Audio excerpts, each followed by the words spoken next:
Let's get ready to rumble! Je suis devenu millionnaire et ça n'a rien changé. Toute ma vie, j'ai cru que l'argent allait m'apporter la sécurité. J'ai couru après le million comme si c'était le remède au manque et à tous mes problèmes. Et le jour où je l'ai atteint, eh bien, j'ai découvert que le manque, lui, était toujours là. Et que finalement, cela n'avait vraiment rien changé. C'est ce qu'on va voir aujourd'hui. On est dans ce podcast numéro 3. Quand j'ai démarré dans ce business game, j'avais 10 000 euros sur mon compte bancaire que je venais de gagner grâce à mon travail de commercial. Et je lâchais tout pour pouvoir vivre l'aventure incroyable qu'est l'entrepreneuriat. Aussi loin que je m'en rappelle, j'ai toujours voulu gagner de l'argent, devenir riche, millionnaire et avoir une vie de rockstar ou de rappeur américain, peut-être plutôt de basketteur américain. Et pourtant, quand j'y suis arrivé, il ne s'est pas du tout passé ce que j'imaginais. Alors les amis, bienvenue dans cet épisode solo numéro 3, dans cet épisode de podcast numéro 3. Aujourd'hui, j'ai mis mon petit chapeau, voilà, mon petit chapeau de retraité vivant à Punta Cana, qui m'a été offert par mon père d'ailleurs, qu'on embrasse.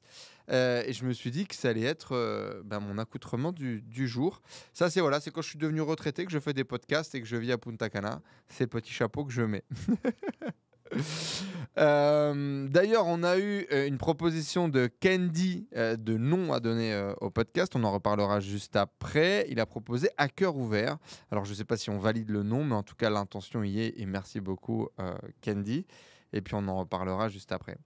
Alors, avant justement de parler du thème du jour, qui est le fait de devenir millionnaire et de comprendre en fait que ça a changé profondément en moi, chez moi, dans mes finances, dans mon regard de l'argent, dans mon regard du business, dans mon regard aux autres aussi. On va parler mindset et argent aujourd'hui dans ce podcast, tu l'auras compris. On va faire quelques actualités parce qu'il y a pas mal de choses qui se passent en ce moment. Et puis on fera également les messages de la communauté avant d'attaquer dans notre sujet principal. En tout cas, merci beaucoup déjà, c'est la première des choses que j'aimerais vous dire, pour tous les retours que vous m'avez fait sur le podcast précédent. Ça m'a vraiment fait chaud au cœur, ça m'a touché, ça m'a fait plaisir de revoir plein de noms, de revoir plein de visages, de recevoir beaucoup de messages pour me dire que ça vous inspirait, que ça vous motivait. Et ça me motive et ça m'inspire aussi. Donc c'est génial. Ça va nous permettre de démarrer cette nouvelle aventure et j'en suis très content. Au niveau des actualités, je pars pour la France lundi. Ce n'était pas du tout prévu. J'avais envie de faire une petite semaine de retraite. Donc j'avais regardé un petit peu ici les retraites qu'il y avait. Potentiellement aller faire du breathwork, du bain froid, des choses comme ça. Et au final, j'avais mis dans mon agenda l'atelier de Tony, donc Tony de Une vie de liberté, qui a lieu là la semaine du 20 novembre. Et du coup, je me suis dit, c'est dans mon agenda, j'ai envie d'y aller, ça me paraît hyper pertinent par rapport au moment où j'en suis là dans mon développement. C'est bon en fait, j'ai pas besoin de rechercher de retraite, c'est là que je vais. Et donc, je vais en France la semaine prochaine. Ça va être l'opportunité du coup de passer un peu de temps avec mon pote Nico, bien évidemment, de descendre ensuite du coup à Saint-Étienne voir Tony, 2 jours d'atelier. Et ensuite le samedi, on va se faire rando resto. Donc j'ai invité quelques potes à moi, il en a fait de même. Et du coup, on va aller passer une journée dans la montagne, kiffer un peu, connecter avec de nouvelles personnes et échanger sur plein de sujets, j'imagine, inspirants.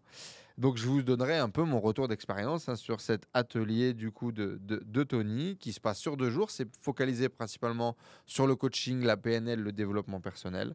Mais je suis vraiment impatient et je suis très content d'y aller. Autre point, c'est Montre Avenue. Donc, j'ai créé un nouveau site e-commerce sur la chaîne dédiée à l'e-com. Donc, si vous n'avez pas suivi, j'ai 2 chaînes YouTube. Celle-ci, qui est ma chaîne YouTube historique, sur laquelle aujourd'hui, je vais me focaliser sur le fait de développer le pôle média. Donc, des podcasts invités, des émissions, mes podcasts en solo, etc. Et j'ai une autre chaîne YouTube qui a bientôt plus de 7000 abonnés, d'ailleurs, si je ne dis pas de bêtises, sur lequel on fait que des tutos e-commerce ou des tutos business en ligne. Aujourd'hui, c'est principalement business e-commerce. L'objectif initial quand j'ai fait ça, c'était vraiment pouvoir séparer les 2 publics qui sont des publics quand même assez différents parce que sur la première chaîne, je parlais de crypto, de dev perso, des podcasts, etc.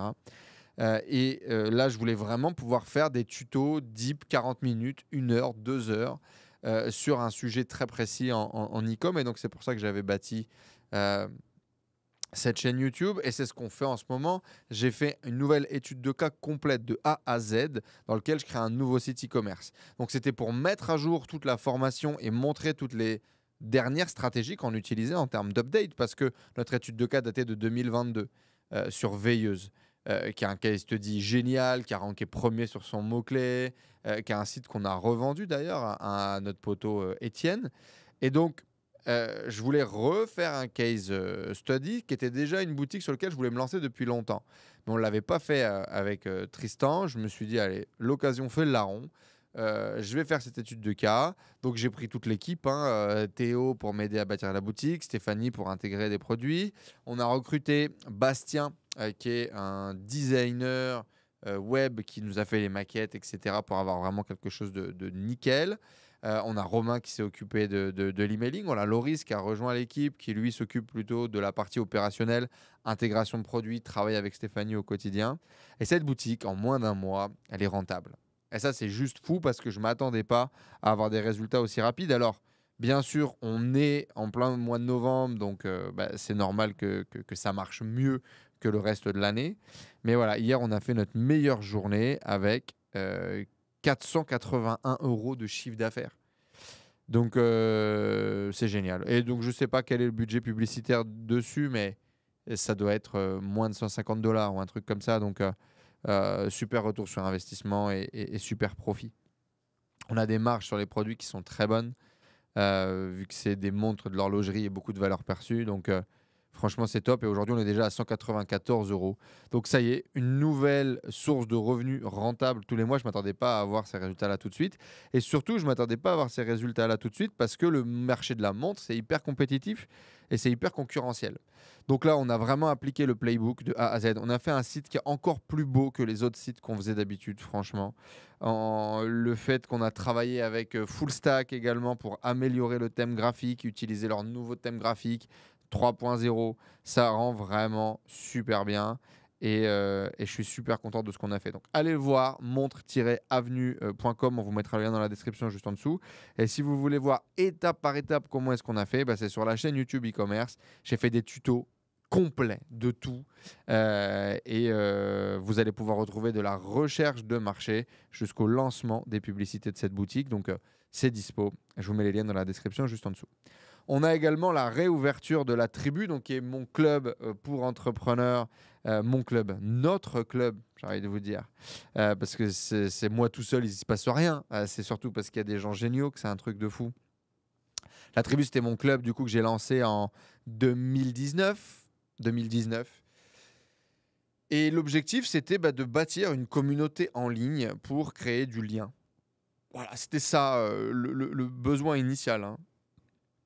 Un business club sur Internet, rencontrer des gens bienveillants, qui ont une vision similaire à la tienne, qui ont des objectifs similaires aux tiens. Et sur le chemin, on va s'entraider. On va s'aider à grandir d'un point de vue développement personnel, d'un point de vue développement de business, d'un point de vue investissement à tous les niveaux. On va vraiment s'aider à grandir. Et la force du réseau. Et j'ai vu à travers ce réseau, et c'est pour ça que je veux faire un épisode avec eux d'ailleurs, j'ai vu tellement de gens transformer leur vie et grandir. Et c'est pas que grâce au club, mais c'est une démarche personnelle et c'est grâce au club qu'ils ont rencontré des gens qui ont été les bons partenaires de croissance pour eux finalement. Et je trouve ça génial. Moi, j'ai tout le temps grandi de fou en rejoignant des masterminds, en rejoignant des clubs. Et c'est les rencontres qui ont vraiment le plus d'impact dans ma vie. Ce club, il m'a impacté parce que Tristan, je l'ai rencontré à travers ce club. Donc moi, j'ai bâti un business qui a fait plus de 16 millions, 18 millions d'euros de chiffre d'affaires en 5 ans. Je n'ai pas les chiffres à jour parce que je ne les regarde plus du coup. C'est Tristan qui s'en occupe maintenant. Et je l'ai rencontré dans la Tribu et il y a tellement de gens, Stéphanie, Alicia bien évidemment, Gabriel et la famille Oleg de façon globale. Je pense à Yacine, je pense à Yvan, je pense à Séverine. Séverine qui du coup a fait que Nolan a rejoint la formation. Et Nolan maintenant qui vide son business en ligne. Et maintenant Nolan là qui passe du temps avec Hugo en ce moment à Andorre.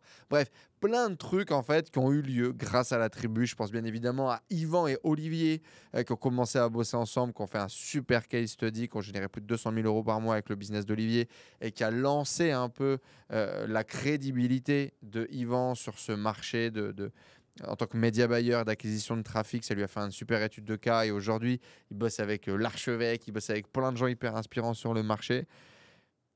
Et ça me rendait vivant en fait, la tribu. Ça me rendait vraiment vivant. Alors, je l'ai mis en pause pour me focaliser sur le développement de notre business e-commerce et je suis très content de l'avoir fait. On a fait des résultats incroyables.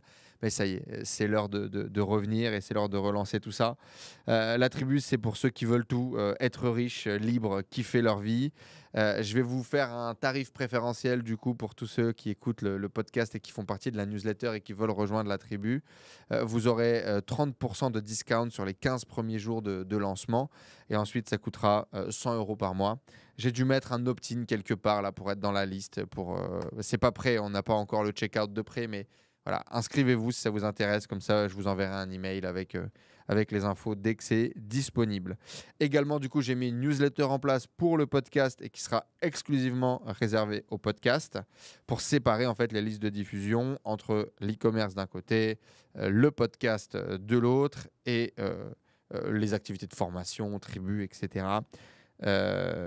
Parce que les formations et les ateliers physiques vont reprendre dès début 2026. Je pense qu'en janvier, il y aura un premier atelier qui va avoir lieu. Donc voilà, tout ça, on mettra des newsletters carrés pour bien segmenter l'information.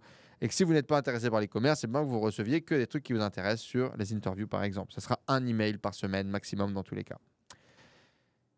Et puis, dernier point, proposez-moi vos titres voilà, pour ce podcast. Comment doit s'appeler ce podcast Moi, j'ai des idées un peu à la con. Donc, on a À cœur ouvert, qui avait été proposé par Candy, en termes d'authenticité, de proximité, qui me plaît beaucoup.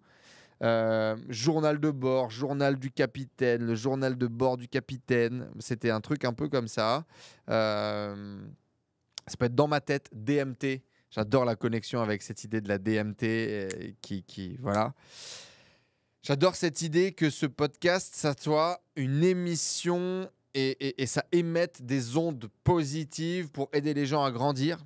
Voilà. Je veux que ce podcast il soit authentique, il soit avec beaucoup de proximité dans la relation. Je veux que ça soit du lien, ce podcast. Je veux que ça soit l'opportunité pour vous de capter des conseils, de la sagesse et de grandir depuis ça. Sur tous les sujets, bien évidemment, il faut que ça reste holistique.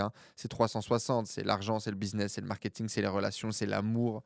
Et c'est vraiment ce que je veux partager. Donc voilà, proposez-moi vos titres dans les commentaires juste en dessous par email ou en message privé. Et puis on fera un sondage que j'enverrai du coup sur la newsletter du podcast de ceux qui se sont inscrits. Donc inscrivez-vous également sur cette newsletter. Comme ça, on enverra le sondage avec les titres et on décidera du coup du meilleur titre de podcast. Les messages de la communauté, alors je vous les mettrai, je pense, pour ceux qui sont sur un format vidéo. Comment est-ce que je fais pour zoomer? Voilà, ici. Donc, donc j'ai pris 3 messages, en 4 peut-être avec celui de Candy. Voilà, 4 avec celui de Candy qui proposait du coup à cœur ouvert. De façon globale, je vous le dis encore, merci beaucoup pour tous vos messages. Ça m'a vraiment touché. J'ai jamais eu autant d'engagement sur un contenu depuis très longtemps. Et c'est important, tu vois. Il y a rien de plus solitaire que de faire un contenu dans ta chambre, dans un bureau, dans un studio comme ici, et de ne pas avoir de feedback. Et en fait, la seule chose qui compte vraiment, c'est la communauté, c'est le retour, tu vois. C'est l'impact que ça peut avoir, c'est le fait de savoir que ça peut aider des gens à aller mieux, à entreprendre mieux, peu importe, à se réveiller, à grandir. Et donc, quand il n'y a pas de feedback, c'est très triste. Et quand il y en a beaucoup comme ça fait plaisir. J'ai mon petit café, ma petite bouteille d'eau. Je ne peux que vous inviter à faire la même chose. Tiens, je vais me le mettre là. Et donc, on a JD Olek, justement, donc membre de la tribu, le papa de la tribu Olek, et qui dit « Waouh, une authenticité qu'on voit trop peu sur YouTube. Pour avoir eu le monsieur au téléphone, il y a peu, je peux témoigner que son discours public est pile raccord avec ce qu'il m'a dit en privé. Je pense que ça fait du bien à beaucoup de gens d'entendre ce genre de témoignage sans camoufler les doutes, les peurs, les angoisses. » Et voilà, donc il y a la suite, mais c'est cette partie-là surtout qui m'a touché. Sachez que cette authenticité, elle me fait du bien avant tout à moi-même et que, je suis très content de pouvoir l'embrasser pleinement et profondément. Je pense que ça fait aussi partie de mon processus de développement personnel et savoir qu'il y a d'autres gens qui ont besoin aussi de vivre dans ce niveau d'authenticité. En fait, je pense que quand tu es pas authentique, tu peux pas être heureux. Parce qu'encore une fois, l'alignement, ce que tu penses, ce que tu ressens dans ton cœur, ce que tu penses dans ta tête, ce que tu dis, ce que tu fais au quotidien, il faut que ça aille dans la même direction. Et si à un moment donné, il y a quelque chose qui déraille, eh ben, tu peux pas être heureux, tu peux pas être aligné, tu peux pas te sentir bien dans tes baskets. Et voilà, mon objectif, c'est de me recentrer sur cette authenticité. Et du coup, c'est cool que ce message, il touche les cœurs, il connecte. Et mon invitation, c'est que vous soyez un petit peu plus authentique pour que vous soyez un peu plus heureux au quotidien. Le deuxième, c'est un message de Tony de la chaîne YouTube Tony et ses pensées. Salut mon pote, je suis très content de te lire. Et qui disait du coup, très intéressant ton parcours mec. C'est pas la première fois que je vois quelqu'un qui, après avoir fait du fric, remet en question beaucoup de choses dans sa vie. Tu as des idées de business dans le secteur du bien-être, développement personnel, spirituel, où tu es en mode, tu donnes la valeur gratuitement et l'argent passe au second plan. Je ne sais pas si tu t'intéresses à la numérologie, mais là, on est en année 9, car 2 plus 0 plus 2 plus 5 égale 9. Ok. Je ne sais pas ce que ça fait du coup le fait qu'on soit en année 9, mais merci Tony. Et en gros, c'est une année de fin de cycle, ce qui signifie qu'il y a beaucoup de changements qui se mettent en place. C'est pareil pour moi, sauf que je fais le chemin inverse. Effectivement, Tony partageait beaucoup de contenu spirituel, de philosophie, de pensée. Moi, je l'avais découvert quand il était allé dans un monastère au Cambodge, je crois. Et il avait vécu une vie monastique pendant quelques semaines, si je dis pas de bêtises, et j'avais trouvé ça super intéressant. Très curieux de voir ce que tu prépares. Prends soin de toi et de ta famille. Donc, merci beaucoup, mon pote. Ça fait plaisir de te voir ici. Effectivement, j'ai des idées de business parce que mécaniquement, tout ce que je fais passe à travers de filtres de comment est-ce qu'on peut faire grandir et avoir le plus d'impact. Et donc, mécaniquement, business. Cette fois-ci, d'un point de vue business, je ne veux pas le penser en termes de profit ou en termes de challenge. Je veux le penser en termes de kiff et d'impact. Et, et pas forcément en termes de rémunération pour moi. Aujourd'hui, j'ai pas besoin d'argent là pour l'instant et c'est une chance que j'ai, notamment grâce à la vente de mon activité, notamment grâce au site e-commerce que j'ai encore qui tourne et donc j'ai envie de faire quelque chose dans lequel je me sens bien, dans lequel je prends mon kiff, dans lequel je m'épanouis avant tout et dans lequel j'ai de l'impact et c'est vraiment mon objectif, numéro un et c'est ce que j'ai, envie de faire et de vivre et donc mes idées de business, elles sont simples. C'est de faire mon club, donc de relancer la tribu et d'avoir un club qui soit plus ou moins grand. L'objectif, c'est surtout que les membres aient une relation de proximité qui soit super forte, des gens qui connectent, des gens qui puissent avoir confiance les uns avec les autres, qui puissent partager, qui puissent échanger. C'est ce qu'on avait réussi à créer dans la tribu, la première édition, et c'est ce que je veux faire avec la tribu. C'est que les gens n'aient pas de honte, n'aient pas de peur, qui créent vraiment une fraternité qui leur permet de partager à un niveau de, de, de, de proximité, d'authenticité sans masque qui soit vraiment forte. Et donc beaucoup de proximité à travers les membres. C'est ça que je veux faire. Le point numéro 2, ça va être des ateliers, du coaching. Donc là, ça va être des ateliers, ça va être très accessible. L'idée, ça va être d'être flat, hein, de gagner un peu d'argent, de ne pas en perdre en tout cas, et de pouvoir aller vivre ces ateliers physiques avec 10, 20, 30, 40 personnes en France, certainement à Paris dans un premier temps, et de pouvoir amener cette transformation, amener ces prises de conscience à un maximum de gens physiquement et de vivre ces événements ensemble. Du coaching en ligne, euh, qui là va avoir pour objectif de travailler en profondeur avec les entrepreneurs et de vivre vraiment des transformations sur le long terme. Et dans un temps ensuite de faire des voyages, de faire des retraites. J'aimerais faire une ferme écologique autofinancée ici euh, et de créer un lieu de retraite, un lieu de partage, un lieu de vie où les gens dans lesquels peuvent venir faire des retraites, peuvent venir vivre, peuvent venir expérimenter, peuvent venir un peu se déconnecter du monde. C'est ce qu'a créé un pote à nous qui a une inspiration, qui est Steve. Et je trouve ça vraiment génial et j'aimerais pouvoir créer cet endroit ce lieu de vie dans lequel on vit tous alignés à nos valeurs. Donc ça demandera un peu de budget, mais c'est pour plus tard et je pense qu'on pourra le faire en crowdfunding. Donc voilà, je le fais surtout dans une recherche de moi me sentir bien et être épanoui et de pouvoir développer, avoir de l'impact.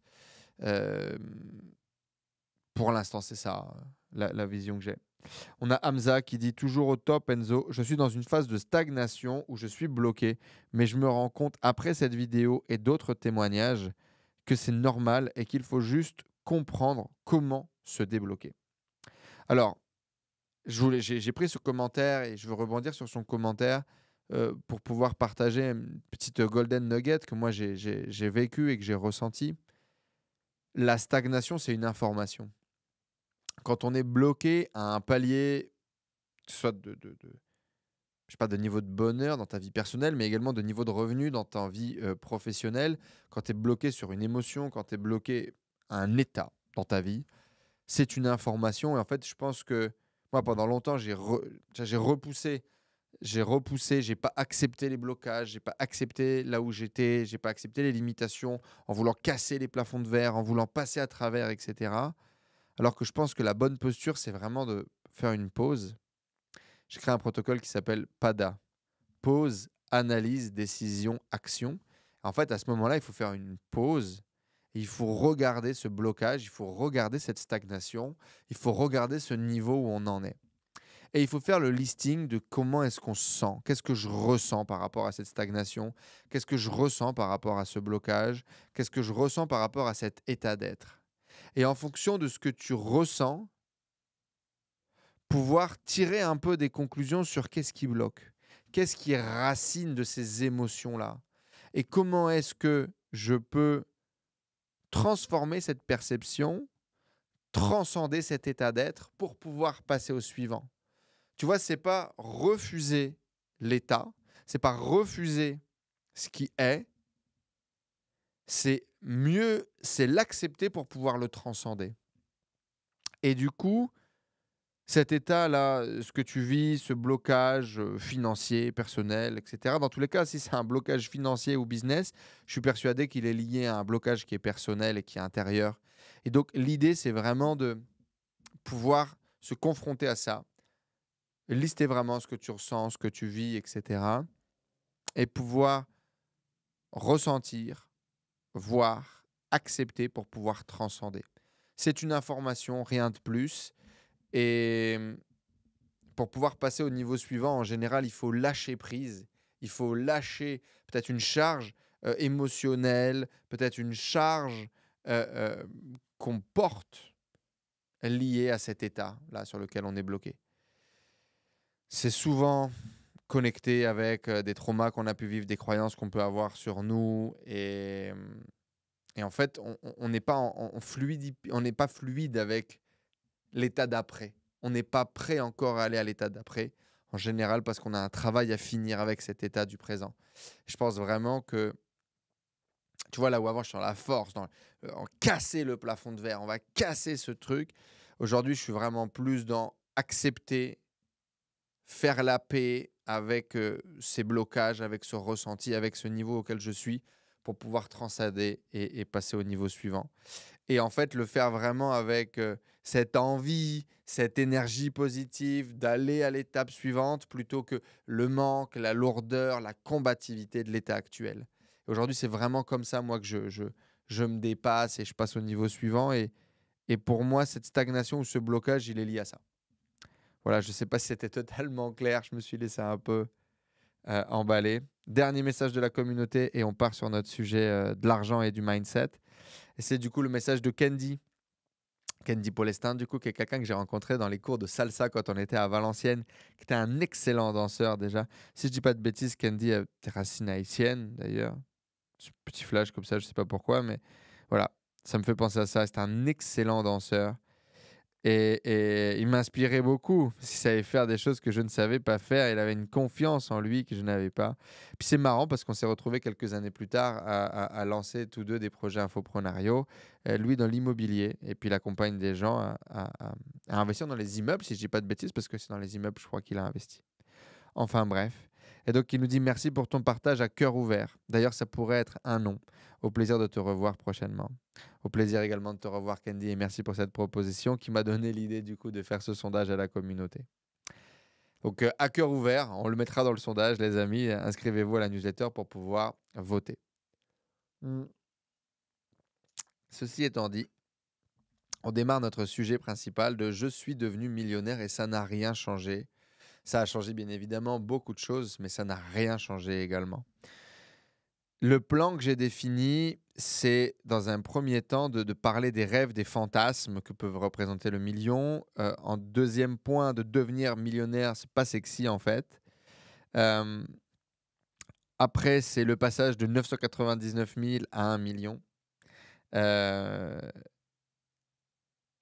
Ce n'est pas la réponse à tous les problèmes. La vraie vie de millionnaire. Et on conclura par les erreurs à ne surtout pas faire avec des pépites que beaucoup d'entre vous, je suis sûr, font. Et on clôturera l'épisode de la semaine là-dessus. On démarre du coup par le rêve et les fantasmes du million. Comme je vous disais en intro, moi j'ai toujours rêvé, autant que faire se peut, gagner de l'argent, devenir millionnaire. Je pense que j'étais en école primaire, tu vois, je me souviens de cette scène. Je suis en école primaire, je sais même pas ce que c'est, tu vois, 1 million, mais la nana, elle demande qu'est-ce que vous voulez faire plus tard et je réponds riche. Je veux devenir riche, madame. C'est pas un métier, c'est pas grave, je veux devenir riche, ça a l'air trop bien. Mon père avait des potes qui étaient entrepreneurs. Et mon père, on en reparlera dans un podcast parce que je pense qu'on va faire un sujet sur les parents, c'est tellement important. Peut-être même uniquement sur le père et un autre sur la mère, on verra. Mais c'est tellement important le travail sur la relation à nos parents. Et mon père n'a jamais vécu ce rêve de devenir entrepreneur. Je pense qu'il a toujours rêvé de le devenir. C'est quelqu'un, toujours d'ailleurs, au présent, de très compétent, de très intelligent socialement, de très bon vendeur, de très empathique. Et il a toujours eu envie de le faire, il l'a jamais fait. Il a aidé beaucoup de ses amis à entreprendre, notamment son ami Jean-Yves, pour qui il a toujours été là autant que je me souvienne quand j'étais petit. C'est des potes d'enfance. Et puis, son ami s'est lancé dans l'entrepreneuriat, développé des caves, des cavistes, donc fournisseurs de boissons, B2B, B2C. Et puis, mon père l'a aidé le week-end sur les trucs de dégustation, etc. Puis ça nous donnait plein de possibilités de rencontrer plein de gens, de faire plein d'activités, d'aller dans plein de restos et tout ça. Et donc, je pense que mon père kiffait ça. Mais en même temps, il attendait qu'une seule chose, c'était de se lancer. Mais il n'a jamais eu vraiment le courage de le faire. Puis, je pense que ça restera peut-être un regret. Il faudrait qu'on lui pose la question. Est-ce que c'est un regret aujourd'hui dans sa vie de ne pas s'être lancé? Mais en tout cas, euh, moi, j'ai toujours vu ça. Et puis, j'ai vu des gens, du coup, riches. Même les patrons de ma mère. Ma mère était très proche de ses patrons chez le dentiste. Ma mère était assistante secrétaire dentaire toute sa vie. Et à côté de la maison. Et donc, du coup, ces patrons gagnaient mécaniquement bien leur vie. Et donc, on allait faire du bateau, on allait faire du jet ski. On vivait des choses qui étaient des trucs de fou pour des gens de la classe moyenne comme nous, tu vois. Et, et moi, je voulais ça, tu vois. Je voulais ça. Et j'avais beaucoup de fantasmes parce que j'avais aucune idée de ce que c'était, en fait, que d'avoir 1 million. Comme beaucoup de gens de la classe ouvrière, de la classe moyenne. 1 million, c'est quoi? Je sais pas. On n'a aucune idée de ce que ça représente, 1 million, en fait. Tant que tu fais pas d'argent vraiment, t'as aucune idée. Et puis Instagram n'aide pas. Aujourd'hui, les gens vivent des vies de multimillionnaires, voire de milliardaires, te le jettent en plein dans la gueule et tu as l'impression que c'est normal, alors que ça l'est pas. La vie normale, c'est pas ça. La majorité des gens, le salaire médian en France, c'est quoi? 1 800 balles, 1 900 balles, 2 000 balles peut-être. S'il a monté, parce que le SMIC a monté, parce que l'inflation. Mais la majorité des gens ne vivent pas du tout comme ça. Et donc, toi, tu es projeté dans un monde où tu as la sensation que tout le monde vit cette vie, alors que c'est pas du tout le cas et que la majorité des gens vivent une vie tout à fait normale et tout à fait standard, qui est de partir une fois en vacances par an, qui est de vivre dans petite maison agréable et cosy qu'on appelle un foyer, de manger de la nourriture normale, d'aller de temps en temps au restaurant quand on en a la possibilité, de se faire quelques cadeaux par an quand on en a la possibilité, mais tout le reste, c'est du luxe et c'est pas du tout la majorité des gens. Et donc ça te biaise complètement, tu vois, sur la vie que tu devrais avoir, alors que c'est pas du tout la normalité. Et puis, au début de mon aventure, du coup, j'ai 10 000 € sur mon compte en banque. Putain, je me souviendrai toujours. Et c'était plus d'argent que j'en avais jamais eu. C'était plus d'argent que je n'avais jamais eu. Euh, et à ce moment-là, moi, la croyance que j'avais, c'était que devenir millionnaire, ça allait résoudre tous mes problèmes. Et que quand tu étais millionnaire, eh ben, tu avais les voitures de luxe, tu avais les voyages, tu avais le jet privé, tu avais les business class, tu avais les femmes, tu avais le pouvoir. Et c'est pas complètement faux, mais je peux te garantir que si tu es millionnaire et que tu te balades en jet privé, tu vas vite devenir pauvre. Et que quand tu es millionnaire aujourd'hui, bah, en fait, tu es le pauvre chez les riches, entre guillemets. Et qu'il y a des gens qui sont riches et qui se sentent pauvres. J'ai rencontré des potes qui ont 7, 10, 12 millions d'euros et qui ont peur et qui ont un sentiment de manque au quotidien. Et j'ai connu des gens qui ont moins de 100 000 € total de tout patrimoine et qui sont super riches de sagesse, d'amour, de vie, d'expérience, et qui vivent beaucoup plus dans l'abondance que ce que moi je peux vivre. Et donc tout ça m'a amené vraiment à réfléchir, et c'est ce que j'aimerais vous repartager aujourd'hui dans ce podcast. La première étape que j'ai mise, c'est devenir riche, c'est pas sexy. Devenir millionnaire, c'est pas sexy. Parce qu'encore une fois, il faudrait qu'on définisse ce que c'est que d'être riche. Mais devenir millionnaire, c'est pas sexy. Pour devenir millionnaire, c'est très simple. Il faut faire deux choses. La première des choses, c'est bâtir un business à cash flow. Et la deuxième, c'est développer une vraie rigueur et routine financière. Pour bâtir un business à cash flow, on en parlera certainement dans d'autres podcasts et j'en ai parlé depuis 10 ans sur cette chaîne YouTube, mais il faut créer un business qui va te générer beaucoup de profit tous les mois et du profit positif. Donc en général, un business qui coûte pas trop cher à lancer. C'est pour ça que c'est génial et qu'on a la chance d'être dans cette génération Internet, encore plus avec l'IA. Et un business qui peut faire beaucoup de marge tous les mois. Donc moi, j'ai commencé avec le service, puis ensuite l'e-commerce. Et puis aujourd'hui, on fait un mix de e-commerce, de services, de coaching, etc., qui sont des business sur lesquels, bah, quand tu vends ton temps, alors certes, tu vends ton temps, mais du coup, tu fais beaucoup de profit. Et donc, tu fais beaucoup de cash flow.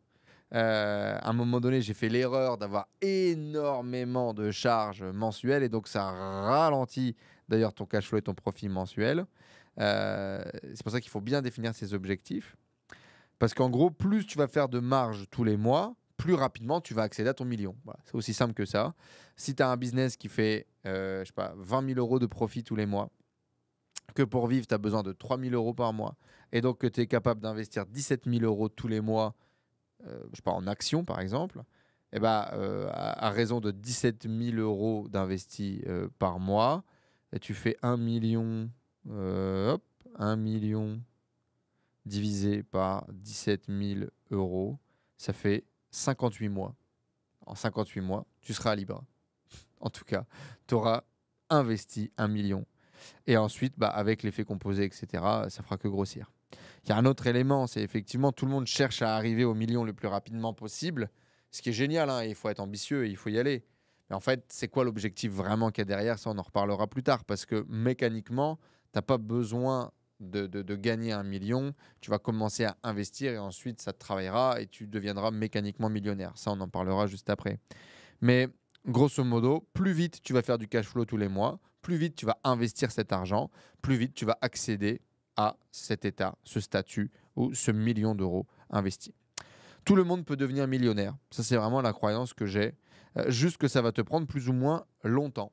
Voilà. C'est aussi con que ça, hein. Si tu investis là 17 000 € par mois, comme on l'a vu, bah, tu seras millionnaire dans 58 mois. Et si tu investis 400 € par mois, tu vois, 400 € par mois, tout le monde peut investir 400 € par mois. Tout le monde peut se serrer la ceinture, gagner plus et investir 400 € par mois. Bah, 1 million divisé par 400, ça fait 2500 mois. Putain, 2500 mois divisé par 12, ça fait 208 ans. Bon, c'est un peu long. Là, tu vas mourir avant. Mais peut-être qu'avec l'effet composé, etc., à un moment donné, ça rattrapera et tu gagneras et tu atteindras ce statut du million. Après, à quel prix? C'est quelque chose qu'il faut définir aussi. Mais en gros, tu vois, si tu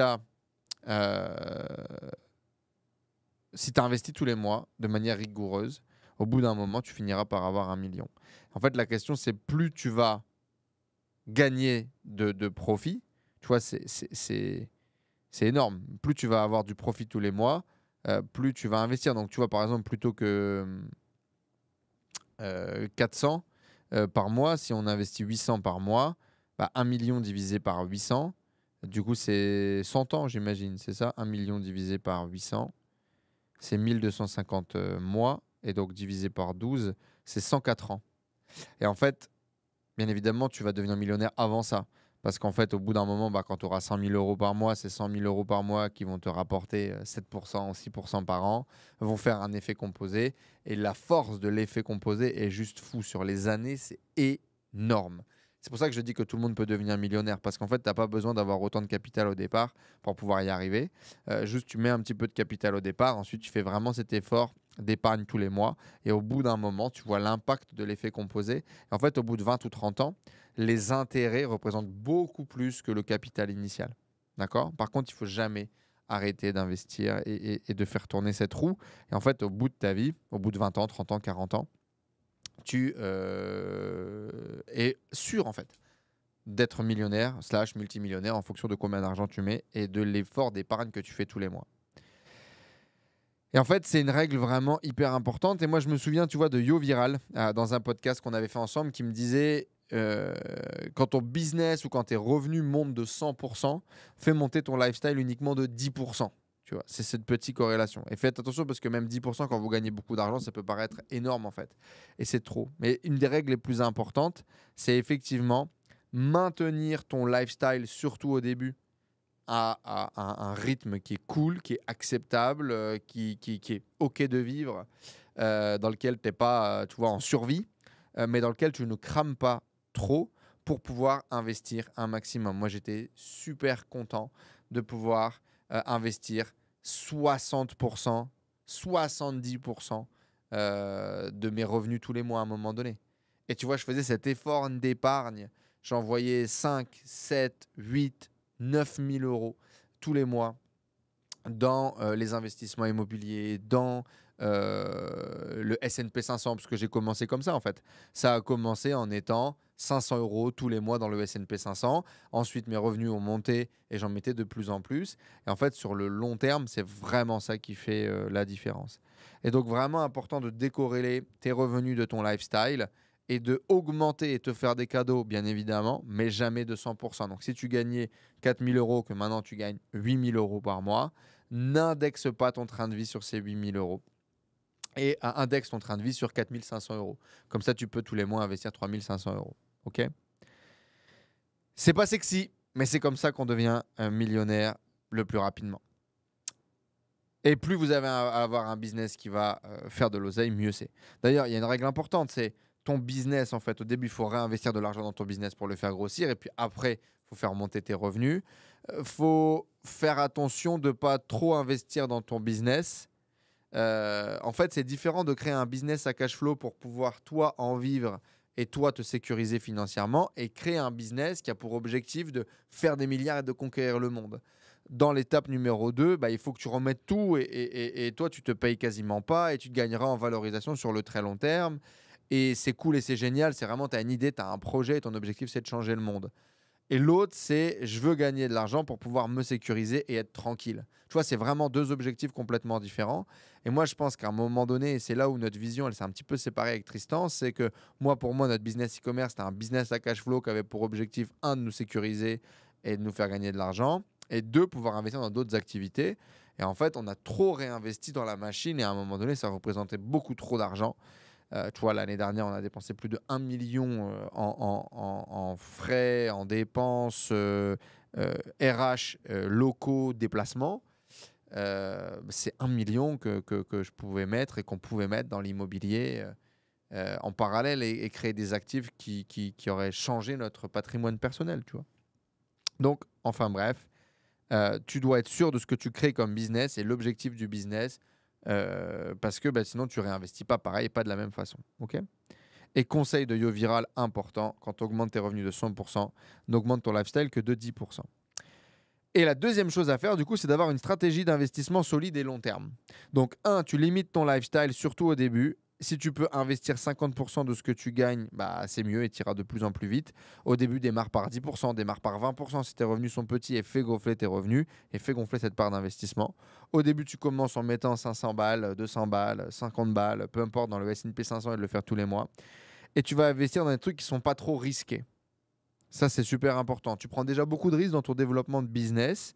Il ne faut pas que tu prennes trop de risques dans tes développements d'investissement. Cet argent, ce capital-là, c'est celui qui va te permettre, en fait, à un moment donné, de faire cet effet compound.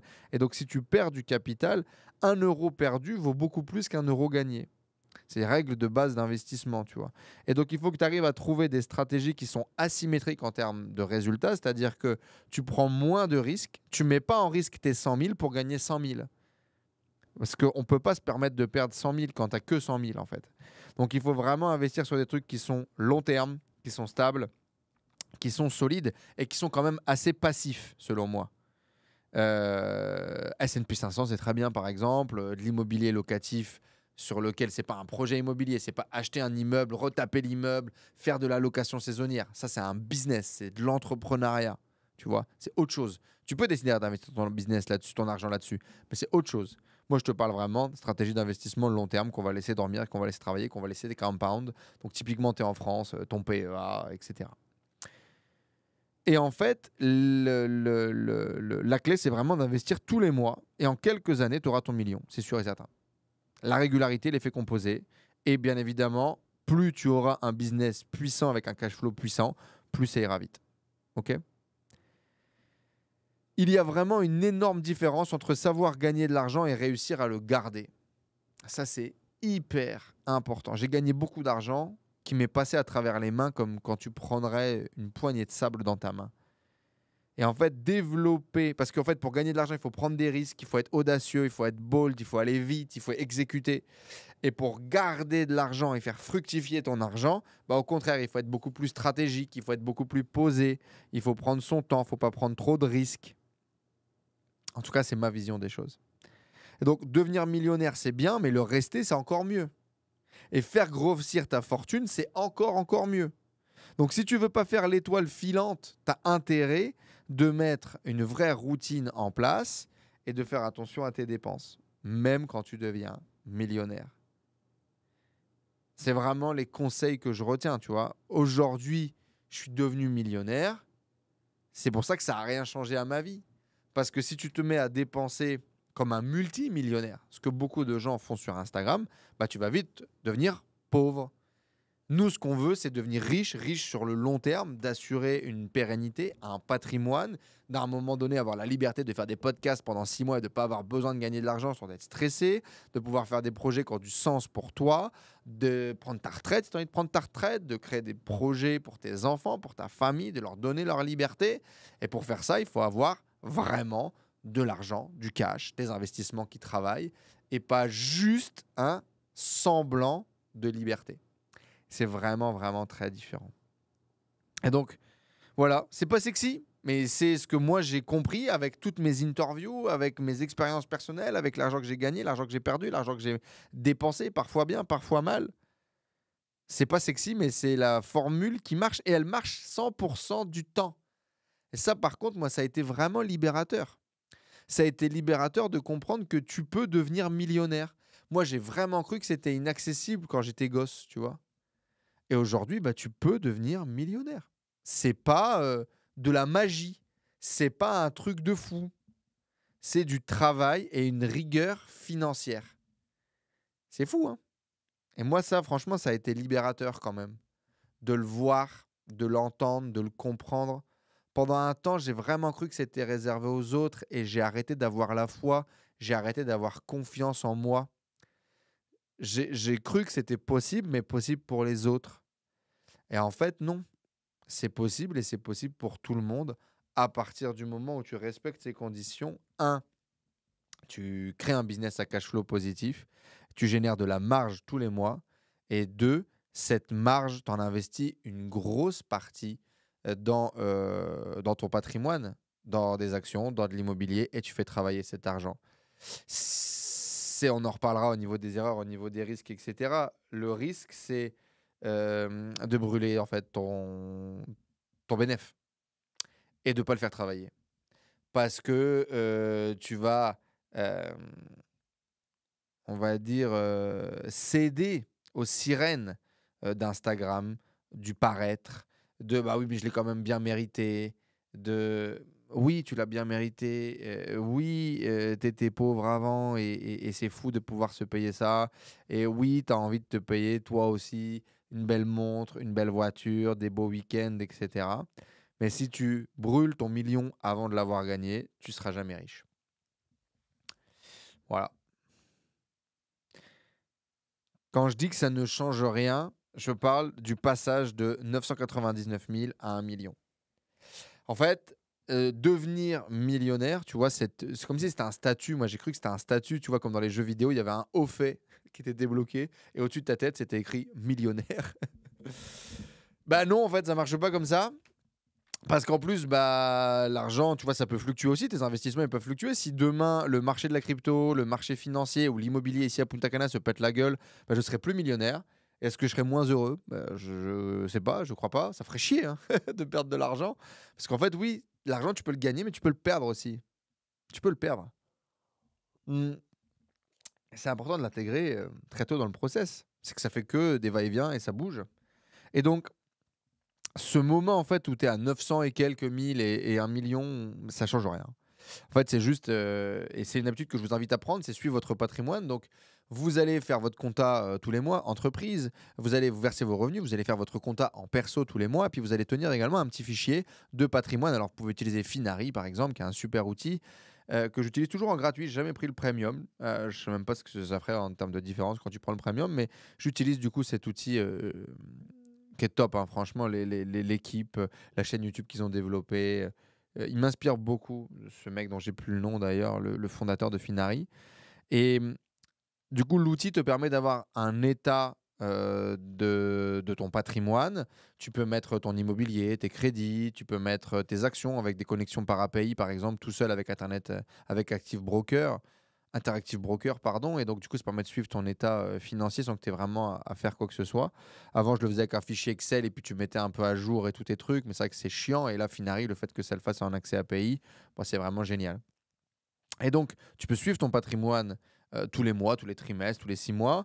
Puis là, bah, c'est juste qu'un jour, en faisant la compta, bah, je me suis rendu compte qu'on avait plus d'1 million. Bon, bah voilà, c'est super. Félicitations, c'est trop cool. Et j'étais content.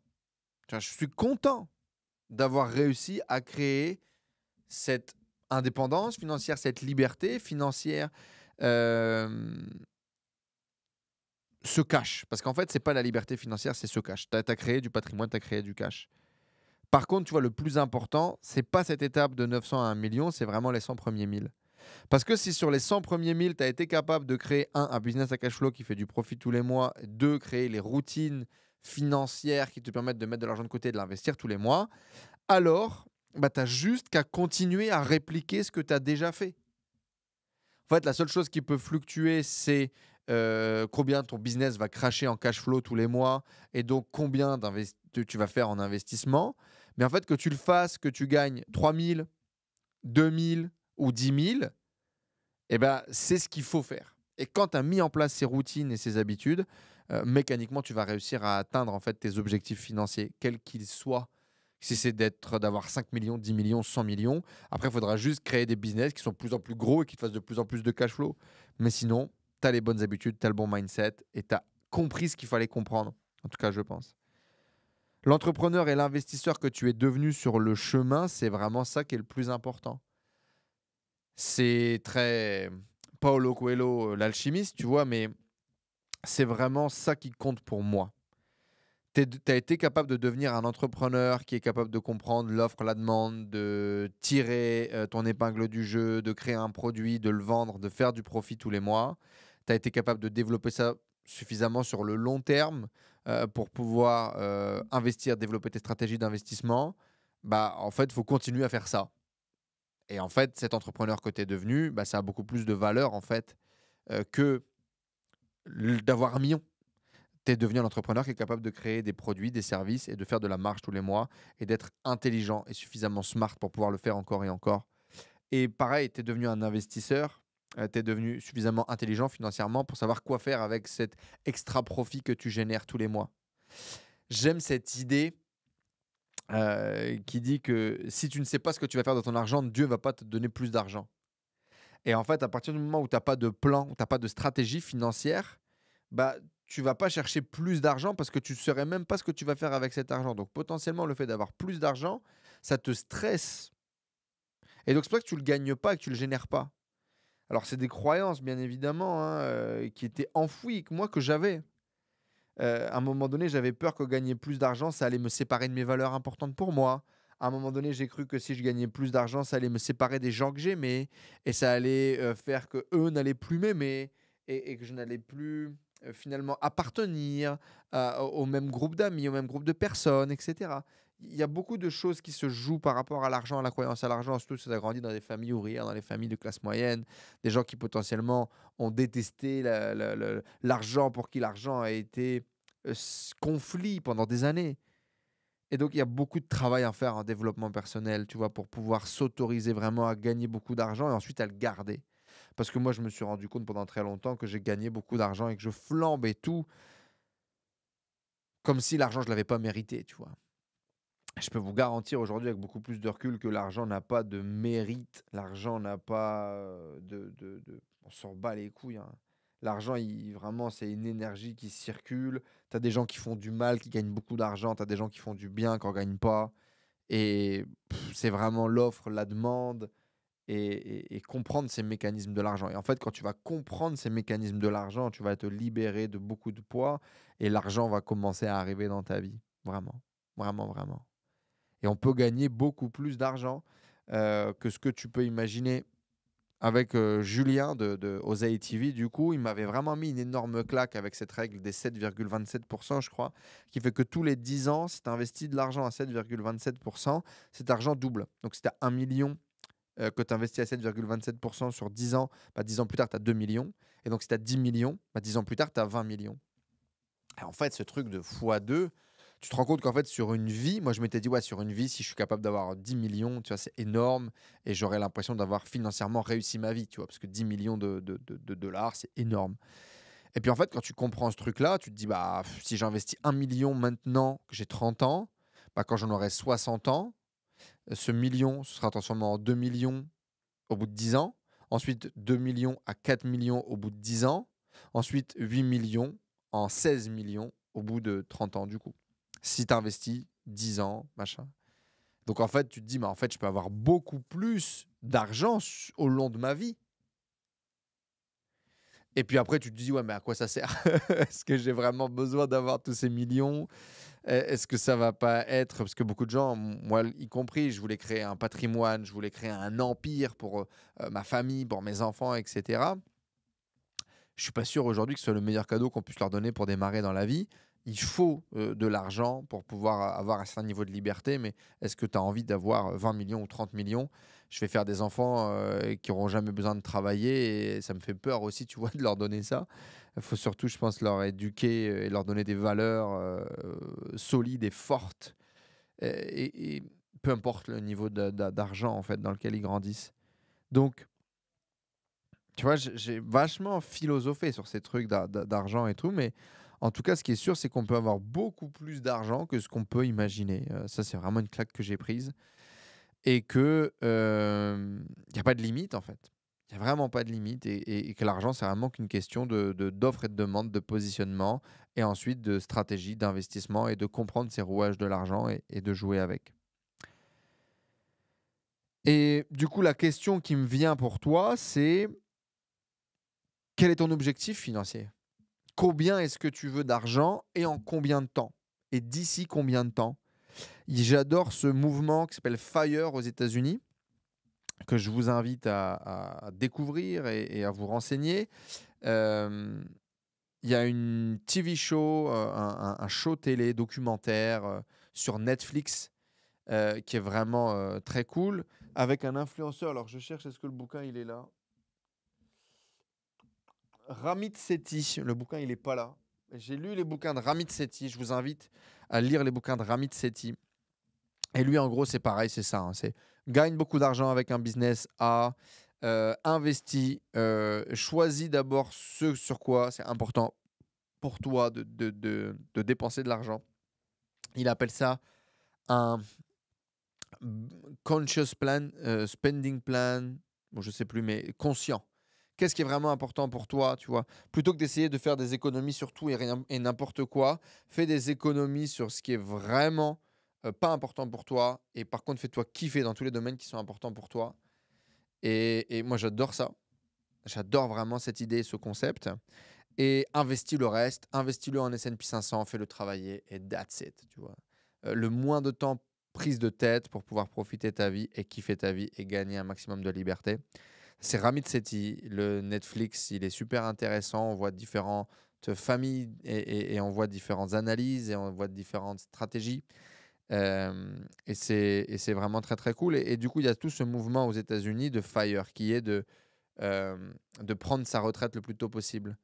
Ça doit être financially independent ou un truc comme ça. Retire only, early. En gros, c'est l'idée de prendre ta retraite tôt. Donc, ça démarrait souvent, ouais, je veux prendre ma retraite à 40 ans. Combien d'argent j'ai besoin pour pouvoir prendre ma retraite à 40 ans, etc. Et après, tu as différents niveaux de FIRE. Tu as des gens qui disent, bon, bah voilà, moi j'ai besoin de 100 000 euros par an. Et donc, à partir du moment où j'ai, j'étais une connerie, 1 million investi qui me rapporte 10% par an, je suis capable de prendre ma retraite. Tu vois. Et c'est vraiment, ça pose des vraies questions. Qu'est-ce que tu as besoin? Moi, j'avais fait cet exercice aussi qui s'appelle l'exercice de la limite haute, qui est si l'argent n'est pas un souci, c'est quoi ta vie idéale? Puis tu écris tout ce que tu ferais, tes activités, tes vacances, le coût de la mutuelle, l'assurance, etc. Ton fonds de sécurité. Tu écris tout comme ça, tu mets un prix à tout, et à la fin, tu sais exactement, dans un monde idéal, combien est-ce que tu dépenserais maximum tous les mois. Et en fait, moi, je me suis rendu compte que c'était moins que ce que j'imaginais et que j'avais pas besoin de tant d'argent que ça. Alors, je m'étais mis qu'en immobilier, j'avais besoin d'à peu près 1 million quelque chose, 1 million 100, je crois. Parce que j'avais une maison à la mer et puis un appartement à la ville ou un truc comme ça. Maintenant, il faudrait rajouter la finca, puis l'immobilier monte en flèche. Donc, c'est vrai qu'aujourd'hui, avec 1 million, tu fais pas grand-chose en immobilier, mais bon, c'est ce que j'avais défini à l'époque. J'avais défini du matériel aussi. Je voulais une belle Porsche. À l'époque, ça coûtait 150 000 euros. Je voulais un G-Wagon, ça coûtait 150 000 euros. Et je voulais une grande voiture familiale, ça coûtait genre 100 000 euros. Et donc, en gros, j'avais 450 000 euros de voiture. Euh, et puis, ça, c'était le patrimoine, tu vois, que j'avais besoin, entre guillemets, d'avoir.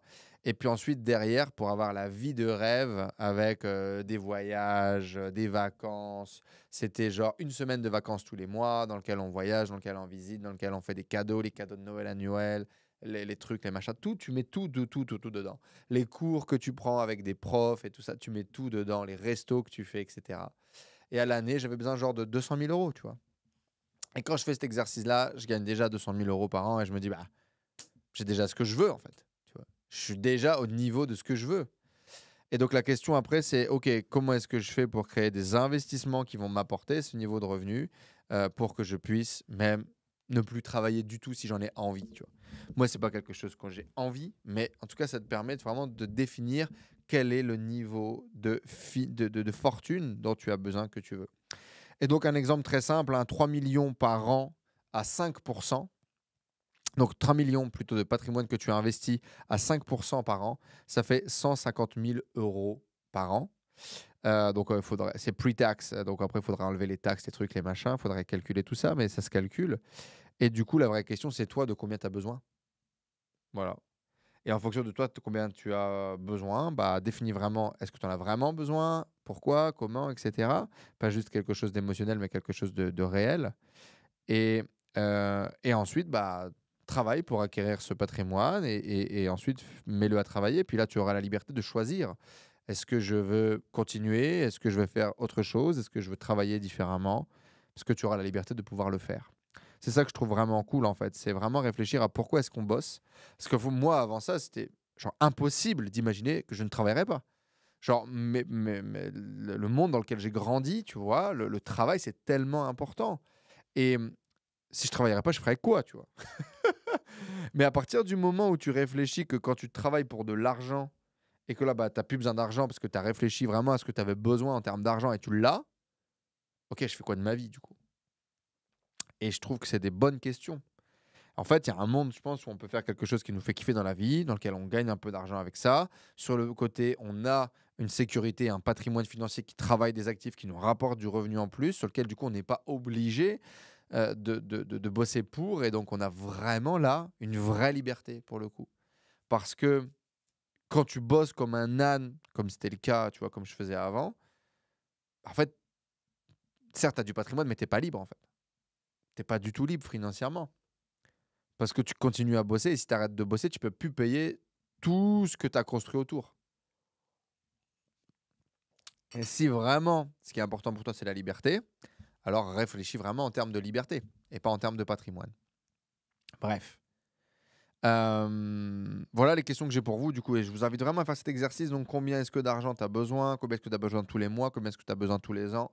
Réfléchir à cet exercice de la limite haute. Si je me payais tout, réfléchissez à une semaine type, à un mois type, à une année type. Et c'est peut-être une masterclass que je ferai sur YouTube d'ailleurs, parce que c'est un super exercice. Ensuite, du coup, ce n'est pas la réponse à tous tes problèmes. En intro, je vous disais que pour moi, devenir millionnaire et gagner beaucoup d'argent, c'était la réponse à tous les problèmes. Et en fait, bah non, ce n'est pas la réponse à tous les problèmes. Et là, l'anecdote, elle est un peu triste, mais c'est ce que j'ai vécu, hein, donc c'est ce que je vais te partager. Je rentre dans cette villa magnifique que je me suis achetée à l'autre bout du monde, à Punta Cana, du coup, ici, à Punta Cana Village, qui est vraiment un lieu euh, hors du temps. Tu vois, si tu vis dans une bulle ici, il y a de la sécurité 24 sur 24. Tous tes voisins ont des maisons de malades, sont millionnaires. Ici, il y a des Ferrari, il y a des G-Wagon, il y a toutes les bagnoles que tu peux rêver. Et ça fait vraiment une espèce de vie American Dream, tu vois, ce quartier résidentiel, Wisteria Lane, Desperate Housewives, c'est ça que ça ressemble. Et donc de l'extérieur, moi j'étais genre mais fou, tu vois, c'est impossible, c'est un jour, je peux vivre ici, etc. Et donc on a vécu ici en 2020, on avait un appartement tarif Covid à l'époque, on avait un penthouse magnifique à 1 700 $, qui était le plus gros loyer que j'ai jamais payé, mais c'était magnifique, c'était une super opportunité, puis on était bloqué à la maison, donc c'était top. Et quand j'ai la possibilité d'acheter une maison ici, déjà au moment où je le fais, je suis persuadé que j'ai pas les moyens. Et on le fait quand même, et on push les limites. Et aujourd'hui, j'ai cette maison magnifique de plus de 300 mètres carrés, 4 chambres, avec une piscine, avec un jardin. Et c'est fou, tu vois. Et quand on emménage, je me sens vide. Grosse crise de sens. Je rentre dans la maison et ok, c'est cool. Hein, et puis, assez rapidement, en fait, j'ai ce sentiment de tout ça pour ça. Tu vois, la maison, on l'a achetée 600 et quelques mille dollars. On a mis plus de 50 000 ou 60 000 dollars de meubles, etc.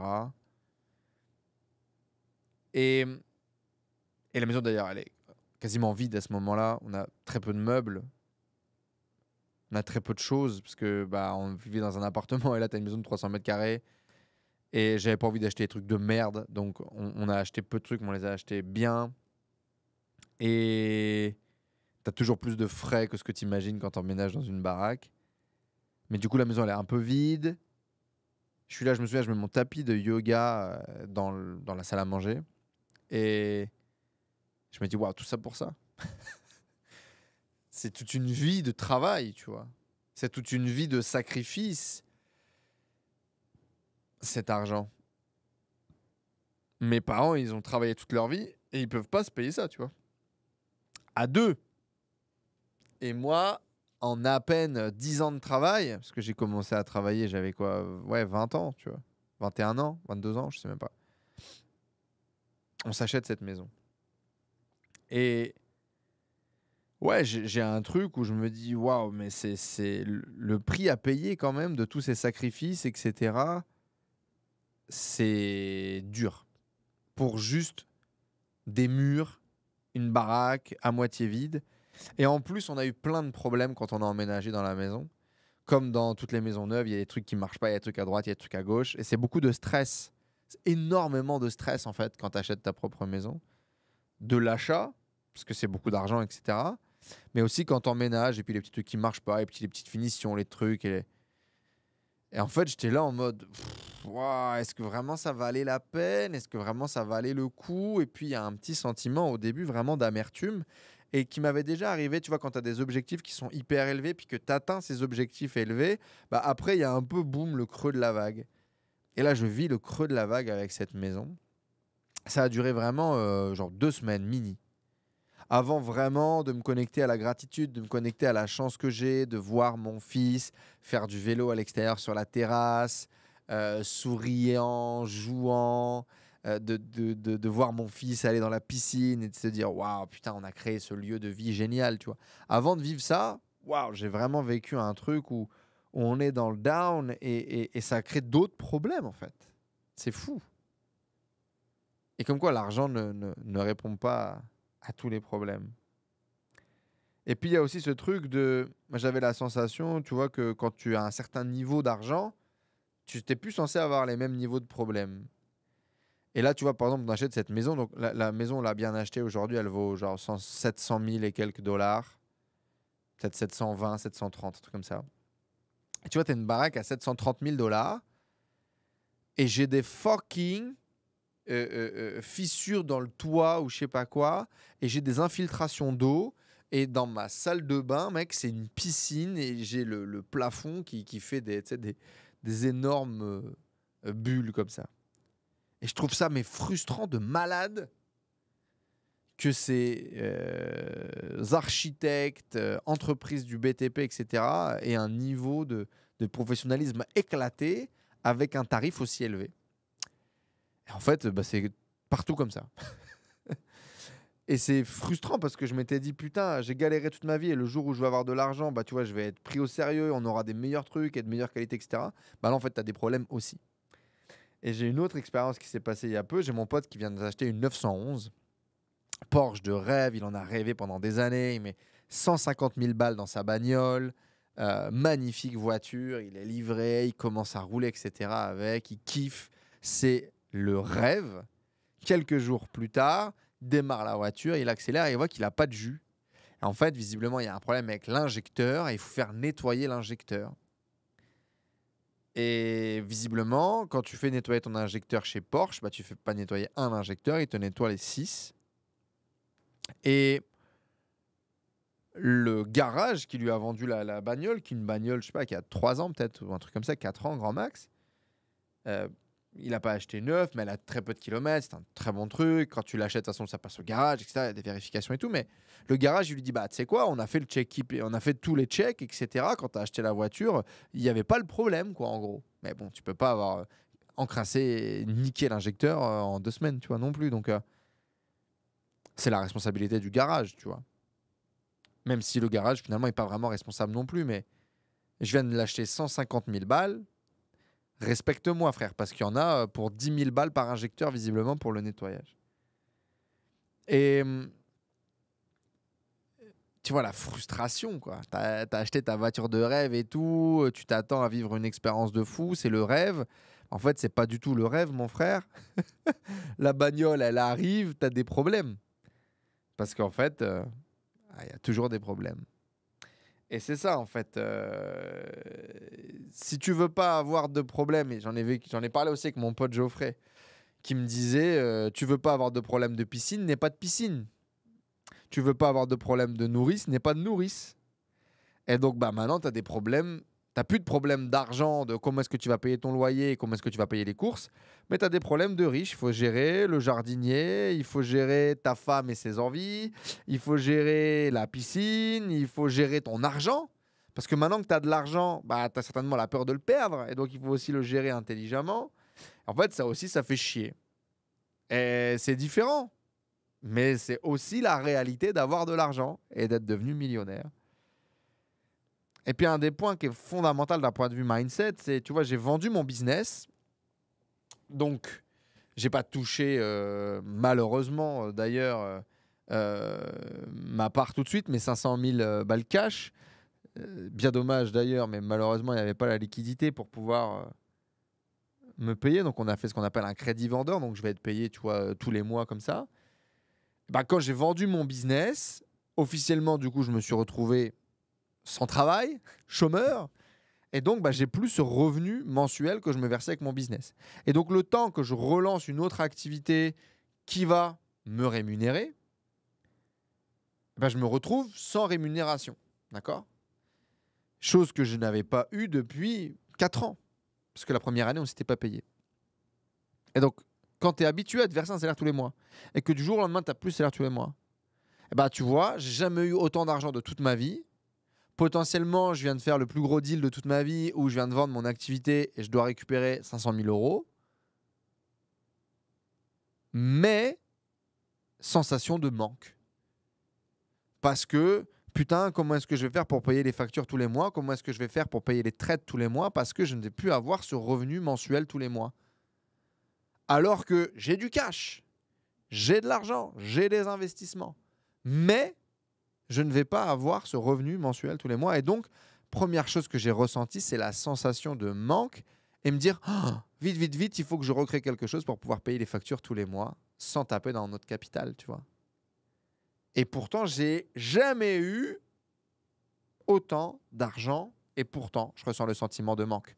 Et c'est là où, en fait, j'ai vraiment compris que l'argent, c'était pas combien tu avais qui était important, mais c'est vraiment la relation que tu as avec lui, cette relation à l'abondance, cette confiance d'en avoir suffisamment et de savoir que tu n'en manqueras jamais.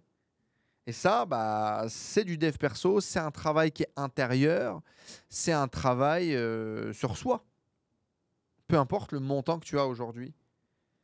Et c'est ce que je vous invite tous à faire, tu vois. Le changement profond intérieur que tu aies une autre personne, ça, c'est pas le million qui va le changer, c'est toi. Le chemin est super important.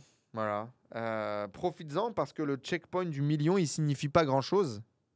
Par contre, effectivement, tout ce chemin de voir et de te reconnaître comme un entrepreneur capable de créer des business à cash flow, comme un investisseur qui est capable de créer de la richesse et vivre cette profonde transformation, c'est vraiment super important. Et chaque étape est géniale. Donc, célèbre-le, faites-le, trouve des moyens pour kiffer, en fait, chaque étape. Parce que l'étape en elle-même du million, elle ne représente pas grand-chose. Par contre, peut-être que l'étape du fire de 3 millions et de te dire, ouais, ça y est, je peux arrêter, parce que moi, je peux pas arrêter de travailler, par exemple, aujourd'hui. Tu vois, si on intègre du coup la vente de ma compagnie, je dois être peut-être, je sais pas moi, 1,5 million, 1,6 million, un truc comme ça.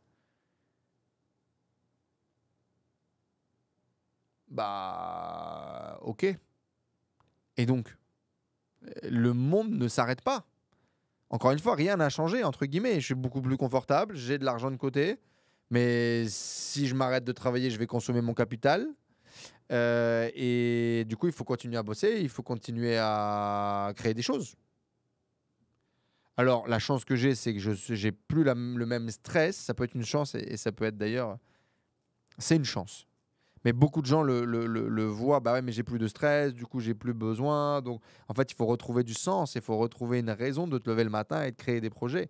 Ça, c'est clair que ça a changé et ça a pivoté.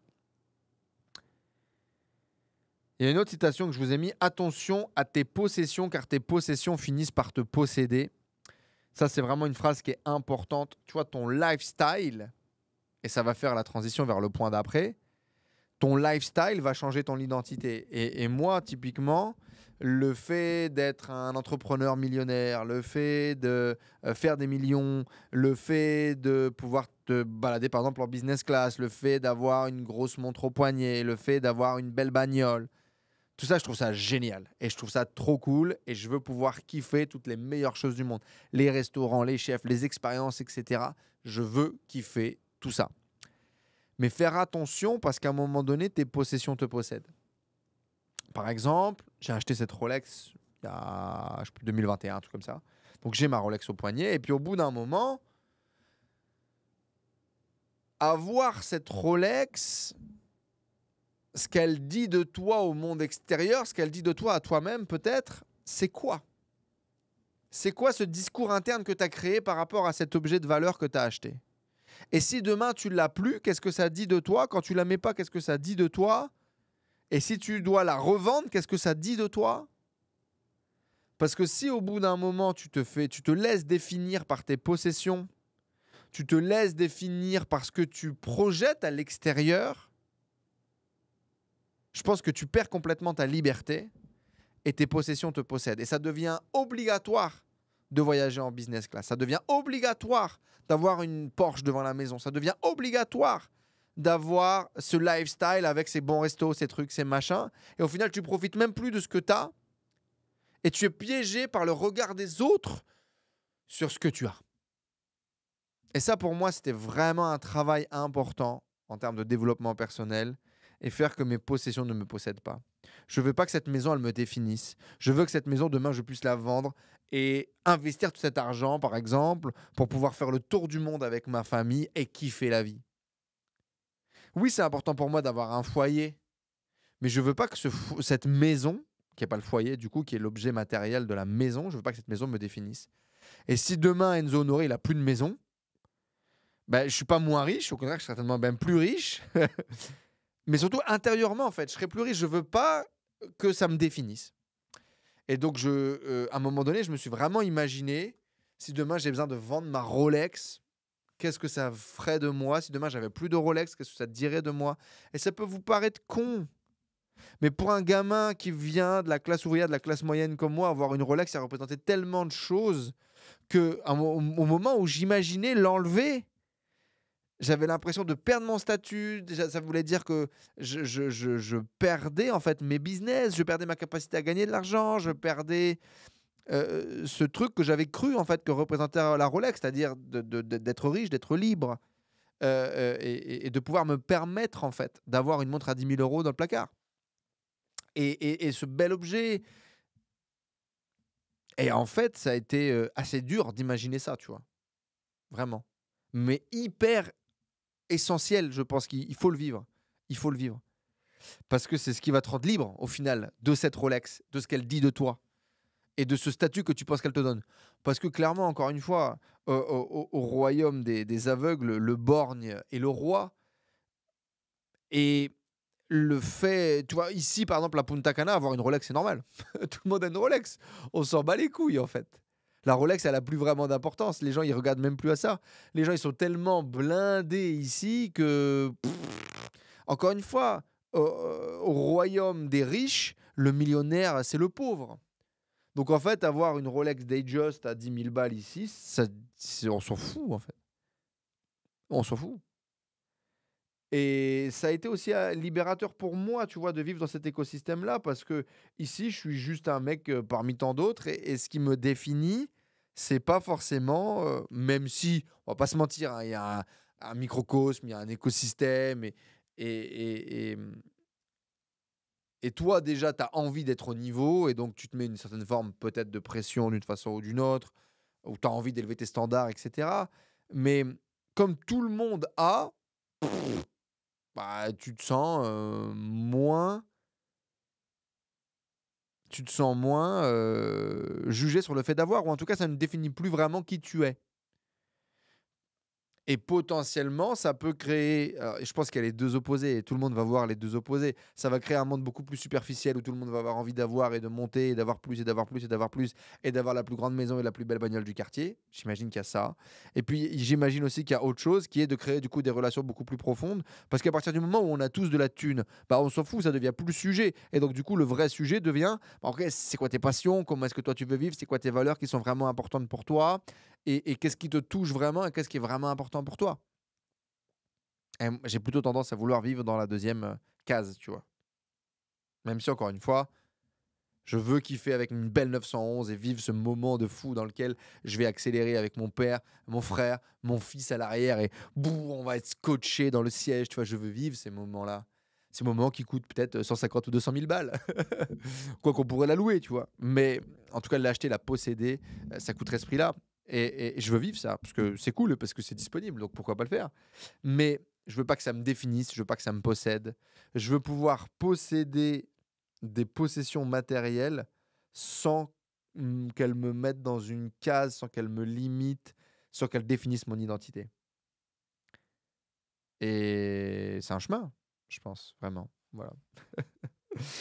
Je vais vous partager maintenant la vraie vie de millionnaire. Qu'est-ce que c'est que la vraie vie de millionnaire? Quand j'ai dit à ma femme qu'on était millionnaire, elle a été, et je lui ai dit, tu sais, fièrement comme ça, je suis rentré à la maison en lui disant: «Voilà chérie, ça y est, nous sommes millionnaires». Parce que pour moi, c'était un putain d'accomplissement de fou, tu vois? On revient de tellement loin et on a réussi à bâtir ça et ça a été tellement de sacrifices, de souffrances, de douleurs, sur les années et elle m'a dit: «Ah bon?» Et vraiment, elle avait la sensation qu'elle en voyait pas la couleur, en fait. Elle avait vraiment la sensation qu'on n'était pas millionnaire. Elle était tellement décorrélée, si tu veux, de ce qu'on dépense, de ce qu'on vit, et cetera, hem et des coulisses ah bon? Et je vais pas vous mentir, mon ego était touché de fou malade. Comment ça, ah bon? Mais tu vois pas la vie de princesse que tu as?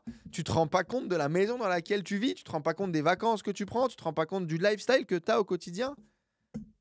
Mais encore une fois, elle est aussi matrixée comme nous tous par Instagram, par les gens qui vivent et en fait pour elle, millionnaire, c'est multimillionnaire, tu vois?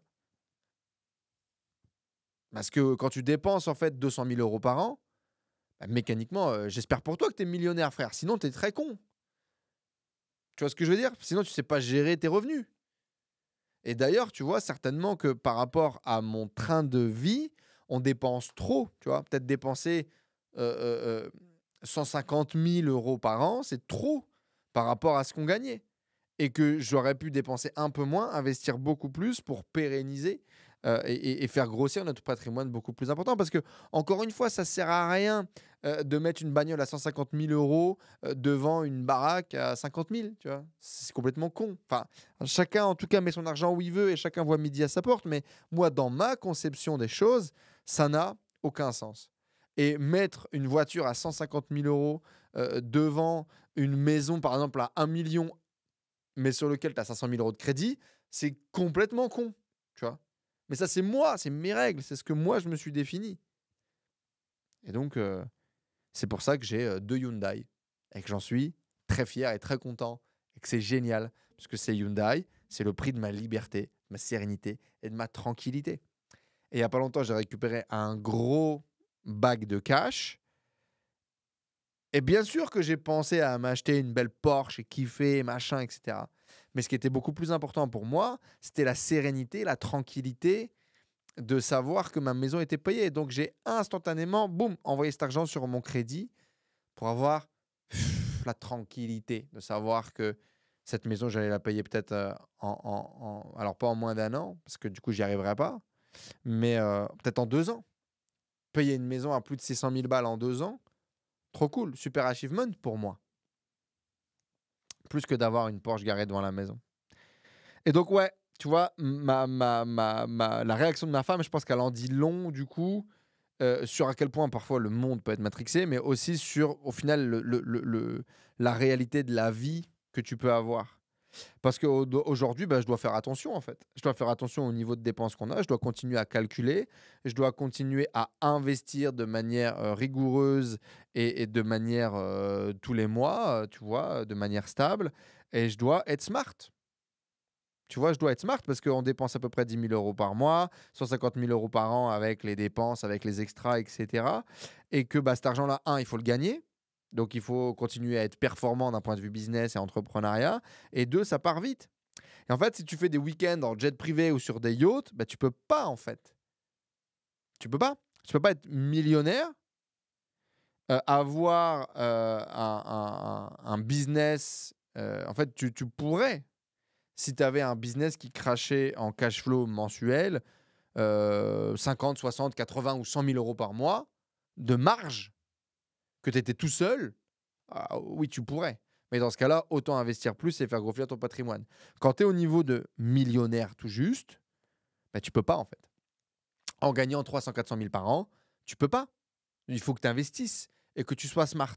Parce que si tu dépenses plus de 150 000 € par an, ce qui est déjà pas mal, mais ce qui n'est pas non plus énorme, bah, tu vas te cramer et tu vas pas investir suffisamment et tu vas pas assurer financièrement assez ton futur.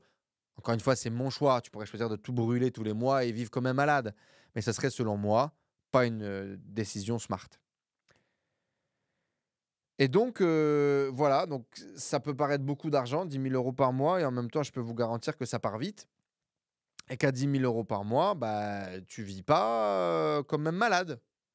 Tu fais des vacances, tu kiffes, tu vas faire des restos, tu regardes pas quand tu fais les courses, tu vis dans une belle baraque, mais pas de jet privé.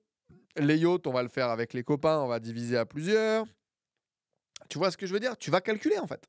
Tu vas calculer et tu vas continuer à faire attention à ton argent. Et tu vas faire attention où est-ce que tu le dépenses et tu vas continuer à suivre scrupuleusement tes finances. Voilà. Surtout si tu veux devenir multimillionnaire, surtout si tu veux devenir riche sur le long terme. Il faut continuer à investir et pas à craquer dans des grosses bagnoles de luxe, pas à craquer dans des vacances à 50, 60 K tous les ans et un gros lifestyle, sinon tu vas vite disparaître. Sinon tu vas vite redevenir pauvre, tout simplement. Et tu vas cramer ton capital. C'est vraiment le concept du millionnaire next door. Donc le millionnaire en Kia, ce que représente très bien Ramit Sethi d'ailleurs, qui a une vie confortable, mais en fait qui n'a pas de show-off. La majorité des millionnaires ne sont pas dans le show-off, ils ont une vie assez normale finalement. Ils kiffent, ils se font des plaisirs, ils ont une belle vie, mais ils n'ont pas de Lamborghini devant la maison et de voyage en jet privé. Pour pouvoir atteindre ce niveau-là, pour moi, il faut être beaucoup plus riche. Tu vois. Typiquement, avoir une bagnole, c'est maximum 10% de ton patrimoine total. Et encore, ça me paraîtrait énorme. Il faudrait 5-6%, ça serait plus cohérent. Donc ça veut dire que pour avoir une bagnole à 100 000, il faut avoir au moins 2 millions coffrés tranquillou d'investissements qui travaillent pour toi. Il faudrait vraiment que tu puisses vivre avec les rendements de ton investissement, de tes investissements. C'est ce qui serait vraiment pour moi le mieux. Et après, bah, c'est vraiment toi qui choisis où est-ce que tu dépenses ton argent et comment est-ce que tu le dépenses. Mais toujours réfléchir à faire attention de ne pas te faire piéger par ton lifestyle et par tes possessions, qu'elles ne te définissent pas en termes d'identité. Et ça, c'est vraiment pour moi les plus grosses des erreurs. Tu vois. Confondre cash flow et patrimoine. Tu peux gagner 100 000 € un mois, mais ce n'est pas ton patrimoine. Et investir cet argent pour pouvoir bâtir un patrimoine solide, c'est vraiment ça qui te rendra riche sur le long terme. Pense que le cash flow généré aujourd'hui par ta boîte ne va jamais diminuer, va toujours grossir, va toujours être stable et va faire que monter. C'est une erreur. Le business, il y a des hauts et des bas, c'est le roller coaster.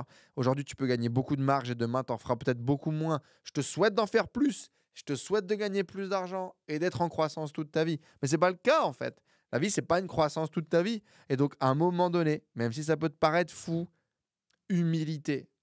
Franchement, au moment où je gagnais beaucoup d'argent, j'aurais aimé entendre ça. Attention, tu ne vas pas gagner ces sommes-là tous les mois. Attention, mets-en de côté, investis-le intelligemment parce que demain, peut-être que tu gagneras moins d'argent. Et en fait, pour pas que ta confiance en toi s'écrase comme une merde, parce qu'en général, la confiance en soi d'un entrepreneur, elle est basée à travers les finances et les revenus générés par ton business. Si tu veux pouvoir décorréler ça, si tu veux pouvoir ne pas subir ça, il faut investir intelligemment. Et investir dans des investissements qui ne sont pas trop risqués. À un moment donné, j'ai perdu plus de 30% de mon patrimoine. Je crois que c'était un peu moins de 30%. Peut-être genre 25%. J'ai perdu genre 200 000 balles en un mois, 3 semaines avec la chute des cryptos de 2021, 2022, là, non, 2022. Et c'était débile en fait. C'était débile de perdre 200 000 € que je ne pouvais pas me permettre de perdre. J'avais genre 600 ou 700 000 balles de patrimoine et je perdais 200 000 en 3 semaines avec la chute des cryptos parce que j'avais beaucoup trop d'allocations dans les cryptos. Il fallait que je vende à ce moment-là. Et j'étais genre, ouais, to the moon, machin. En fait, c'était trop risqué par rapport à mon portefeuille global. Et j'étais pas prêt à perdre cet argent, mais je l'avais pas réfléchi. Et du coup, quand je le perds, bah, je le prends de plein fouet. Et je le vis super mal. Parce que j'avais mal réalloué, en fait, mes portefeuilles et mon argent.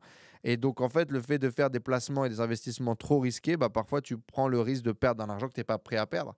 Et en fait, c'est pour ça que moi, aujourd'hui, je fais des investissements qui sont vraiment passifs, tranquilles et qui sont sûrs. Parce que cet argent-là que j'investis, je ne suis pas prêt à le perdre. Et si, par exemple, je suis prêt à investir, je ne sais pas, aujourd'hui, peut-être 50 000 euros sur un truc beaucoup plus risqué, bah, c'est pas, tu vois, je le mesure. Je mesure l'argent, je mesure le risque et je ferai pas le truc comme un fou.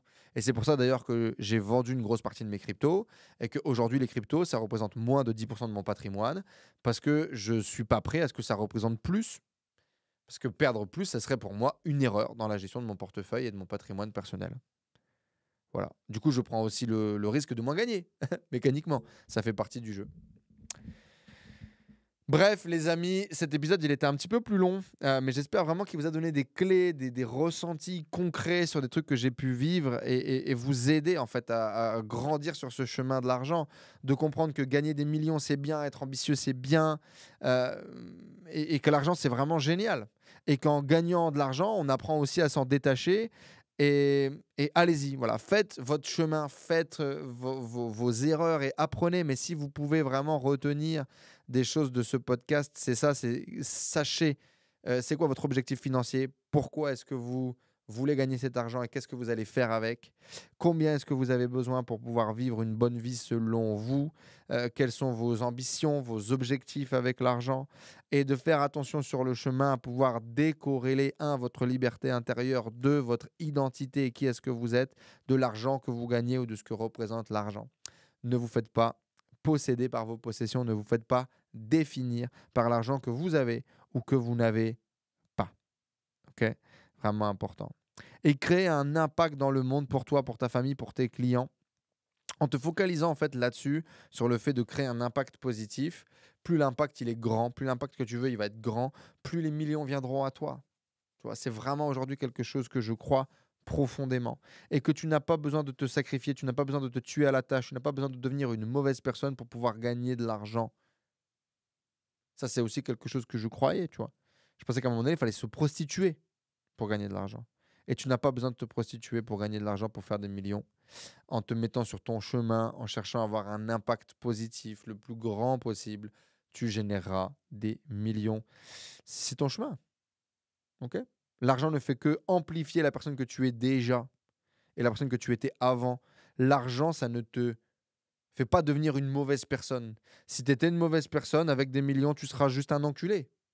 Si tu étais une bonne personne avant, avoir des millions te rendra pas une meilleure personne, te rendra juste cette même bonne personne. Tu pourras faire des bonnes actions, mais ça t'a pas transformé en fait. Vraiment. Et voilà. Sur ce mot de la fin, j'aimerais vous dire de vous abonner à cette chaîne sur le podcast. Abonnez-vous sur YouTube. Si vous êtes sur iTunes, Spotify, laissez 5 étoiles, laissez des commentaires, partagez cet épisode à un de vos potes, un de vos amis, quelqu'un qui devrait voir cet épisode sur l'argent, écouter cet épisode sur l'argent. C'est vraiment important pour moi. Ça me permet vraiment de développer le podcast, d'avoir des invités de plus en plus prestigieux, de faire des projets de plus en plus ambitieux. Et donc voilà, c'est votre petite touche, ça vous coûte rien et pour moi, ça représente beaucoup. Donc je compte sur vous.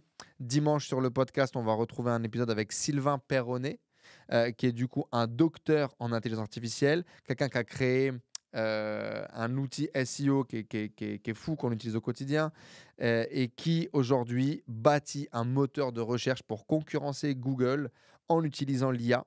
C'est vraiment un épisode qui est passionnant dans lequel j'ai appris beaucoup de choses et que je vous invite du coup à écouter. Ça sortira ce dimanche sur le podcast. Et si vous êtes arrivé juste ici dans l'écoute de ce podcast, mettez-moi j'adore l'argent dans les commentaires juste en dessous. J'adore l'argent. Mettez-moi dans les commentaires ou envoyez-le-moi en DM ou par email si vous êtes sur les plateformes de podcast. Ça voudra dire que vous êtes arrivé jusqu'ici et que vous faites partie des vrais. Je vous rappelle que la newsletter, du coup, pour toutes les nouveautés, les actualités du podcast est dans la description et que également la liste d'attente pour la tribu qui va réouvrir ses portes dans la dernière semaine de novembre est dans la description si vous voulez faire partie de notre club pour entrepreneurs et vivre ces aventures incroyables de développement personnel, de développement business et faire des rencontres qui peuvent, qui pourront et qui vont changer votre vie Le lien est dans la description juste en dessous. Merci de m'avoir écouté et je vous donne rendez-vous dans le prochain épisode avec Sylvain Pierronnet ce dimanche et l'épisode solo numéro 4 dans lequel je pense que je vais vous parler d'amour et dans lequel je vais vous parler de comment est-ce que j'ai rencontré ma femme à l'autre bout du monde en l'ayant rencontrée sur Instagram et en prenant un billet d'avion aller simple pour aller la rencontrer. Voilà, je vous parlerai de ça. Parce que l'amour, c'est certainement ce qu'il y a de plus important. Merci. Ciao tout le monde.